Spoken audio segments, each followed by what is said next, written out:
Class 8th chapter number 11th। Topic है direct variation and direct proportion. क्या meaning होता है डायरेक्ट वेरिएशन का या डायरेक्ट प्रोपोर्शन का? देखो, अगर हम दो क्वांटिटी ले रहे हैं, मैं बात कर रही हूं हाइट की और वेट की। अगर किसी पर्सन की हाइट इंक्रीज होगी तो ऑब्वियसली उसका वेट भी इंक्रीज होगा। मतलब वो एक दूसरे के साथ डायरेक्टली रिलेटेड है कि एक के इंक्रीज होने से, बढ़ने से दूसरा भी बढ़ रहा है, दूसरा भी इंक्रीज हो रहा है। वो डायरेक्टली रिलेटेड है एक दूसरे के साथ। अगर क्वांटिटी की बात करें या कॉस्ट की, अगर मैं 1 किलो चीज ले रही हूँ उसकी कॉस्ट कम होगी, 2 किलो लूंगी तो उसकी कॉस्ट ज्यादा हो जाएगी। मतलब एक के बढ़ने से दूसरा भी बढ़ रहा है तो वो डायरेक्ट वेरिएशन के केस में आएगा। ठीक है, तो अभी तो हमारा डायरेक्ट वाला ही टॉपिक है, वही करते हैं। जब इनडायरेक्ट आएगा तब वो अलग से देखेंगे। तो डायरेक्ट समझ आ गया कि एक के इंक्रीज होने से दूसरे में इंक्रीज हो। जैसे देखो, नंबर ऑफ फ्रेंड्स 1 है, कॉस्ट जो है 25 है। 2 फ्रेंड्स आएंगे तो उसकी 50 रुपीज खर्चा हो रहा है, 3 आएंगे तो 75 होगा, 4 आ रहे हैं तो 100 होगा। मतलब कॉन्स्टेंट वो बढ़ता जा रहा है, एक के बढ़ने से दूसरे में भी इंक्रीजिंग हो रही है। ठीक है, अब हमने यहाँ पे थोड़े एग्जाम्पल दी हुई है 11th बी में। मुझे ये बताना है कि इसमें से कौन से डायरेक्ट प्रोपोर्शन में है, कौन से नहीं। Quantity of food and cost, yes ये है डायरेक्ट में। अगर कम फूड है तो कम पैसे लगेंगे, ज्यादा फूड है तो ज्यादा पैसे लगेंगे, कॉस्ट ज्यादा होगी। Number of people and the consumption of the food, ये भी। अगर 1 पर्सन है तो कम फूड लगेगा, 2 पर्सन है तो ज्यादा फूड लगेगा। तो इंक्रीज हो रहा है ना, एक पहले के इंक्रीज होने से दूसरा भी इंक्रीज हो रहा है, ये भी डायरेक्ट प्रोपोर्शन में है। The height of a tree and the number of years, जैसे जैसे ट्री की हाइट बढ़ेगी उसको साल भी तो उतने लगते जाएंगे ना। पहले छोटा है 1 साल, दूसरे साल और बड़ा, तीसरे साल और बड़ा, फिर इंक्रीज होता जा रहा है, तो ये भी डायरेक्ट में आएगा। ऐसे आपने इसके जो बाकी है ना वो सारे देखने कि इसमें से कौन कौन से डायरेक्ट में आएंगे, कौन कौन से डायरेक्ट में नहीं आएंगे। ठीक है, फर्स्ट के जितने भी हैं सारे ऐसे ही करने हैं आपने। नेक्स्ट क्वेश्चन नंबर 2 है, उन्होंने बोला हुआ है कि do these 3 representation of ratio 2:5:7 gives the same meaning. 5:7 का मतलब भी यही होता है, 5/7। 5:7 का मतलब भी यही होता है। तो इसका सेकंड का सिंपल आंसर आ जाएगा यस। तो सेकंड के आंसर में आप सिंपली लिख दोगे यस। नेक्स्ट थर्ड क्वेश्चन है, उसमें आप थर्ड फोर्थ फिफ्थ थोड़ा ध्यान से करने वाला है। उसमें आप ये करोगे, if x varies directly as y, तो मुझे x 10 दिया हुआ है, y 6 है, ये सारा ऐसे फाइंड करना है। ठीक है, मैं बताती हूँ क्या करना है इसमें। Third question part number A, पहले देखो क्या किया मैंने। x 10 when y 6, y find करना है जब x 35 होगा। मतलब जब x 35 है तो मुझे y फाइंड करना है, ये पता चल गया ना।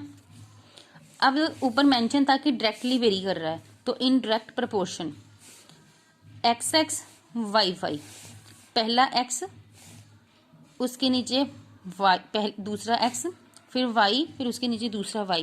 क्या कह रही हूं, मतलब मैं x1 over y1, x2 over y2। ठीक है, ऐसे भी लिख सकते हो आप। मतलब इस तरफ x वाले लिखे, इस तरफ y वाले लिखे। जब x 10 है तो y 6 था, जब x 35 है तो y मुझे फाइंड करना है, पता नहीं है वो मुझे। बस अब इसको क्रॉस करेंगे और सॉल्व करके y की वैल्यू निकाल लेंगे 21।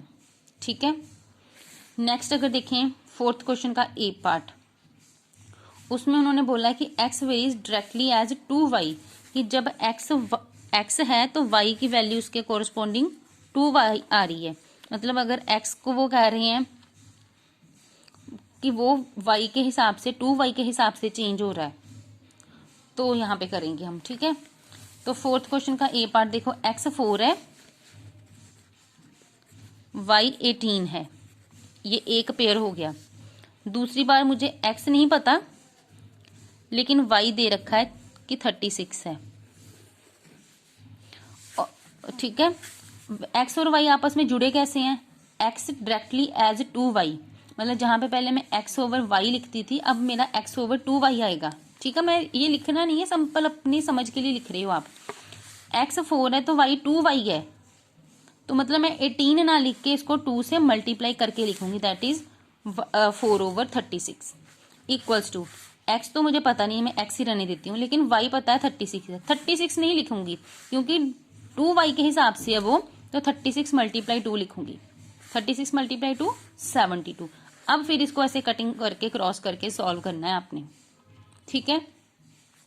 यहाँ पे 2y दिया था इसलिए मैं y की वैल्यू सीधी नहीं लिख रही, यहाँ पे जो दी हुई है उनको 2 से मल्टीप्लाई करके लिख रही हूँ, ठीक। नेक्स्ट अगर मैं 5th क्वेश्चन देखूं तो उसमें उन्होंने बोला है डायरेक्टली एज 3y, मतलब अब मैं x ओवर y ही लिखूंगी, लेकिन y की वैल्यू 3 से मल्टीप्लाई करने के बाद लिखूंगी, तो x ओवर 3y लिखूंगी मैं। तो मेरे पास मैं 5th क्वेश्चन का बी पार्ट कर रही हूँ। x दी हुई है 7, y दी हुई है 5, लेकिन मैं 5 नहीं लिख सकती, मुझे 3y लिखना है क्योंकि मेंशन किया हुआ है बुक में कि x varies directly as 3y, तो 5 3 का लिखूंगी। y नहीं मुझे पता, लेकिन x पता है 14 है, तो y की जगह पे y नहीं लिखूंगी क्योंकि डायरेक्टली नहीं है, 3y के हिसाब से है वो, तो यहाँ पे 3y आएगा। 3 5 15, 3y क्रॉस करो, यहाँ से कटिंग हो जाएगी और y की वैल्यू निकल आएगी। अब 3rd 4th 5th आपने खुद करने हैं क्वेश्चन। पहले में सिंपल x ओवर y, दूसरे वाले में 2y है, मतलब x over 2y, x over 2y, जो भी नीचे y लिखना है वो 2 से मल्टीप्लाई करके लिखना है। 3rd में 3y के हिसाब से है तो नीचे जो y आएगा वो 3 से मल्टीप्लाई होके आएगा, ठीक है। इसके बाद देखो मुझे करना है डायरेक्ट वेरिएशन की एप्लीकेशन की, जो मैं अभी ये पढ़ के आई हूँ कि डायरेक्टली रिलेटेड है, कहाँ यूज कर रही हूँ, उसको मैं कैसे क्वेश्चंस में कैसे सॉल्व करूंगी। तो क्वेश्चन से शायद आपको और ज्यादा क्लैरिटी हो जाए इस टॉपिक की। यहाँ पे उन्होंने मेथड वैसे बता रखा है, हम पहले क्वेश्चन करते हैं उसके बाद